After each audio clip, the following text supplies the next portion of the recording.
Jalan karma putih ini sebenarnya sangat mudah dipahami, ya kan? Cuman sebenarnya kebalikan, beneran kebalikan, ya, plek-plek kebalikan. Berarti kalau 10 jalan karma putih berarti ya tinggal dihafalin aja, tidak membunuh, tidak mencuri, tidak berhubungan sesuatu yang tidak pantas, ya, tidak berbohong, ya kan, tidak memecah belah, tidak berkata kasar, tidak berucapannya tidak omong kosong gitu kan. Ya, tidak mempunyai keserakahan, tidak berniat jahat dan tidak memiliki pandangan salah.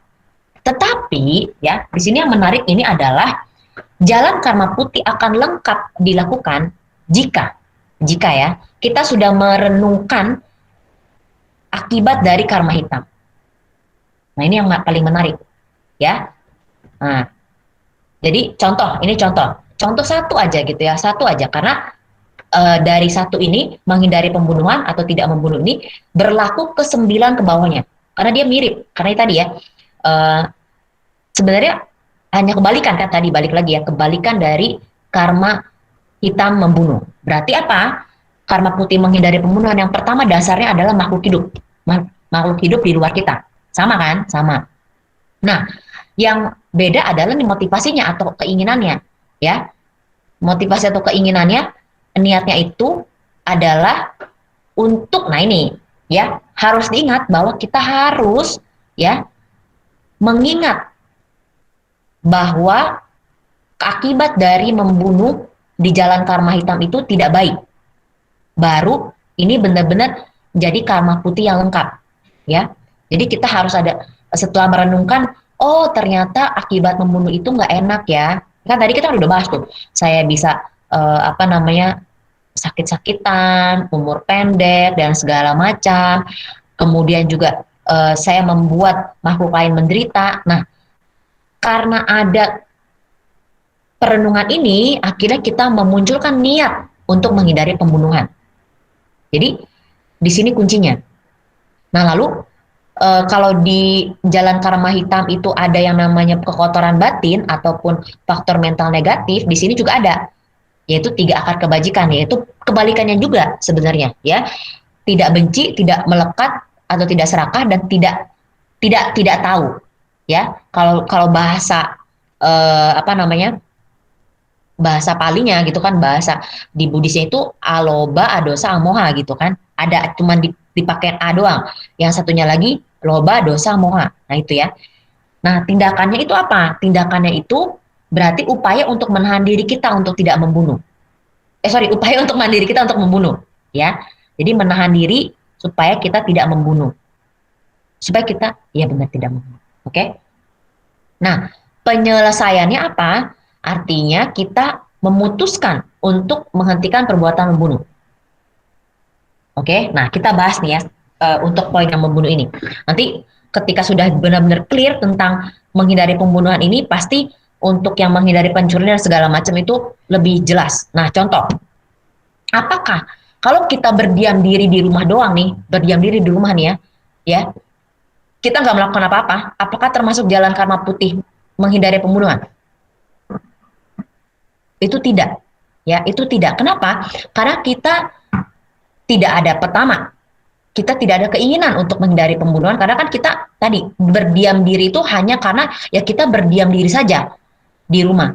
Artinya kita tidak niatkan untuk menghindari pembunuhan itu, ya. Nah, apa yang kira-kira perbuatan apa yang benar-benar menghindari pembunuhan? Misalnya kita lagi duduk, ya, kita lagi duduk, tiba-tiba ada semut yang lewat, ya.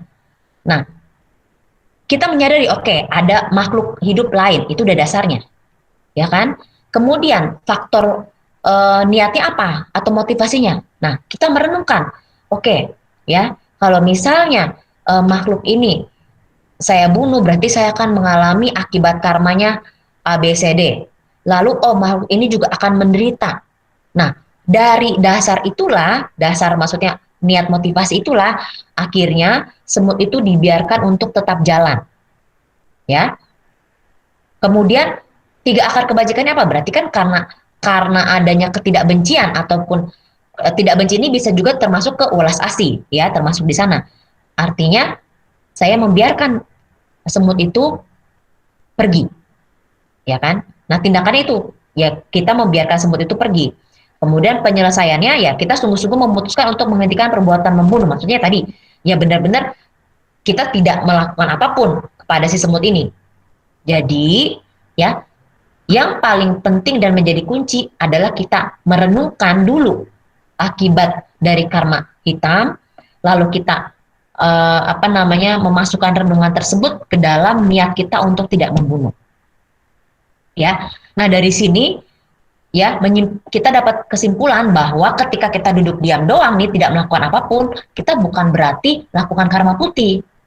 Ya, jadi tidak benar ketika misalnya udah gue mau menjaga ini deh, menjaga diri dari jalan karma hitam, mau melakukan jalan karma putih, gue di rumah aja gitu kan, ya kan, berdiam diri. Nah bukan berarti seperti itu juga kalau misalnya kita tidak ada tadi ya, tidak ada perenungan terhadap karma hitam itu, terus kita tidak benar-benar niatkan bahwa kita pengen menghindari pembunuhan, nah itu tidak menjadi karma putih itu ya. Nah dari empat kategori ini, maksudnya 4 jalan karma putih ini kita bisa kita bisa terapkan ke 9 ya, ke 9 yang karma putih yang lainnya. Dia tidak mencuri, kemudian tidak berbuat seksual yang tidak pantas dan seterusnya. Gitu ya.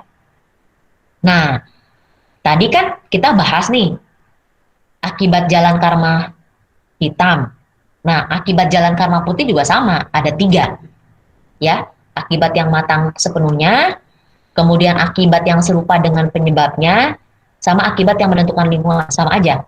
Jadi kalau kalau kita mau ngomong itu sangat adil. Yang satu yang jalan karma hitam ya ada yang akibat matang sepenuhnya, yang jalan karma putih juga ada gitu. Nah, kalau misalnya akibat yang matang sepenuhnya kita bisa terakhir dalam dewa yang lebih tinggi ataupun misalnya dewa di alam keinginan. Nah, kalau di dalam tradisi Buddhis juga alam dewa juga banyak banget tingkatannya ya. Banyak banget tingkatannya. Itu mulai dari ya tadi ya dewa di alam keinginan maupun dewa yang di alam lebih tinggi. Jadi ada beberapa alam dewa memang. Nah, kemudian akibat yang serupa dengan penyebabnya berarti kalau misalnya kita menghindari pencurian deh, misalnya menghindari pencurian, berarti tindakan yang serupa dengan penyebab itu kita jadi punya kebiasaan untuk kita tidak mencuri gitu ya. Kemudian kalau pengalamannya apa? Pengalamannya kita jadi satu ya, tidak, kita akan mendapatkan apa yang kita inginkan gitu kan, kita menjadi kaya dan seterusnya ya, benar-benar kebalikannya aja. Nah, akibat yang menentukan lingkungan ya berarti kita akan hidup di lingkungan yang baik gitu ya. Kalau misalnya kita menghindari pembunuhan, berarti kita akan hidup di lingkungan yang dekat dengan rumah sakit, obat-obatan banyak, gitu kan, lingkungannya sehat dan segala macam. Gitu. Oke, nah itu jalan karma putih. Kalau tadi di jalan karma hitam kita ada perbedaan tingkat beratnya. Nah, ini kita akan masuk ke karma yang berkekuatan besar. Nah, karma yang berkekuatan besar ini itu mencakup jalan karma putih dan jalan karma hitam. Jadi dua-duanya nih berlaku, ya. Artinya apa? Artinya perbuatan ini ya kan sebenarnya biasa-biasa aja, tapi karena 4 faktornya itu bisa jadi kekuatannya besar. Nah, dari 4 faktornya apa aja ini? 4 ini. Ya, yang pertama itu ladangnya. Nah, ladangnya itu apa maksudnya? Itu dasar. Nah, kalau yang tadi kan kita ada sempat bahas yang yang hitam ya, yang hitam. Misalnya kalau misalnya objeknya objek orangnya itu berjasa kepada kita, berarti kita lebih berat melakukan perbuatan pembunuhannya. Ini juga sama sih, tapi bedanya yang 4 faktor ini itu berlaku untuk karma, baik karma hitam maupun karma putih, ya. Jadi ketika misalnya ladangnya itu artinya dasarnya. Kalau dalam jalan karma itu dasarnya, maksudnya apa? Jadi misalnya kalau jalan karma putihnya, contohnya misalnya kalau kita misalnya memberikan berdana misalnya, ataupun misalnya kita memberikan kebaikan kepada orang tua kita, itu kekuatannya besar, menjadi besar. Atau kalau yang negatif, kalau kita membunuh orang tua kita, berarti kekuatannya itu jadi besar. Bahkan kalau di dalam tradisi Buddhis, ketika kita membunuh orang tua kita itu udah pasti kita akan masuk neraka, neraka yang paling menderita gitu ya. Kalau mungkin kalau di dalam cerita film Sun Gokong itu katanya disebutnya neraka lapis ketujuh kan. Nah itu mungkin seperti itulah ya penggambarannya gitu ya. Nah itu karena ladangnya ya. Tadi karena ladangnya artinya kepada siapa ya, kepada siapa kita memberikan perbuatan kita ini, yang baik yang negatif maupun yang positif. Jelas ya. Nah, atau misalnya ladangnya lagi yang membuat kita kekuatannya, karma kita jadi kekuatan besar itu misalnya kepada biksu. Kenapa kepada biksu?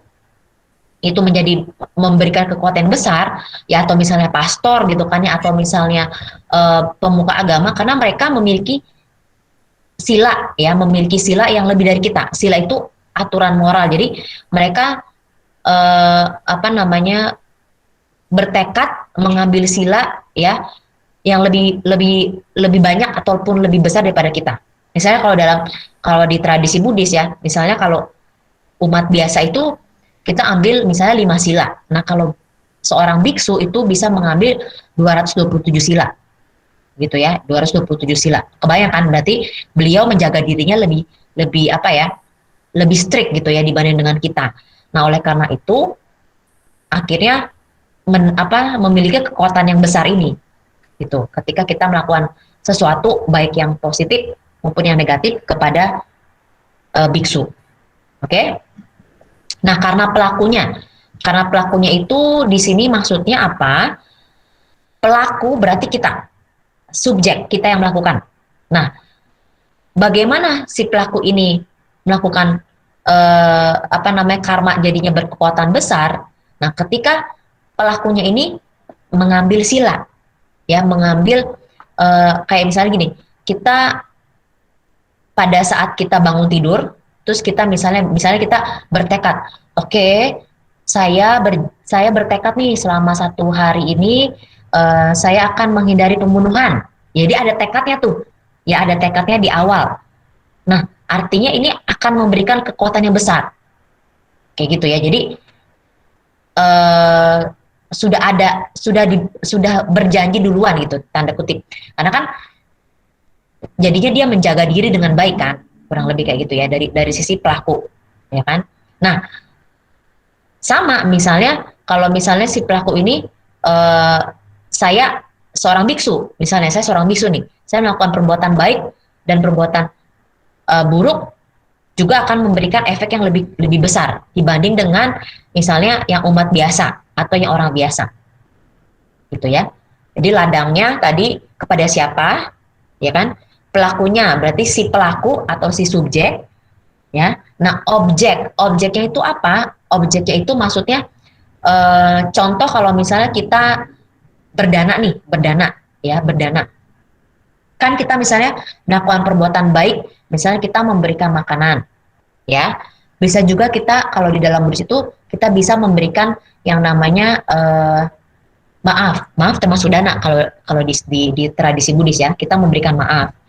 Kemudian kita memberikan nasihat, misalnya kita punya teman, terus kita kasih nasihat yang baik, atau kita ngajar ya seorang guru sekolah kayak atau apa. Nah, yang paling besar di antara tadi ya misalnya makanan, dana makanan atau materi, kemudian berdana maaf, ya kan? Yang terakhir itu berdana pelajaran ataupun misalnya suatu dharma ya, kita sebutnya dharma ya, atau pelajaran tertentu. Nah, yang paling gede itu pelajaran, berdana pelajaran ya, atau nasihat dan segala macam itu. Nah, ini yang paling gede ya, kekuatan besar, dia akan memberikan efek kekuatan besar kepada perbuatan dana itu. Nah, yang terakhir sikap batinnya. Nah, sikap batinnya ini ya tadi misalnya ketika kita dengan penuh keyakinan menghindari pembunuhan, ya sama kita biasa aja, saya menghindari pembunuhan biasa aja, itu beda. Atau misalnya ketika kita mencuri dengan benar-benar serakah gitu kan ya, kayak misalnya kita lihat ya waktu kasus 98 kan banyak yang menjarah yang benar-benar kayak rakus sekali ya, itu termasuk kepada sikap batin yang berkekuatan besar yang memberikan karma yang kekuatannya besar terhadap yang dilakukannya gitu.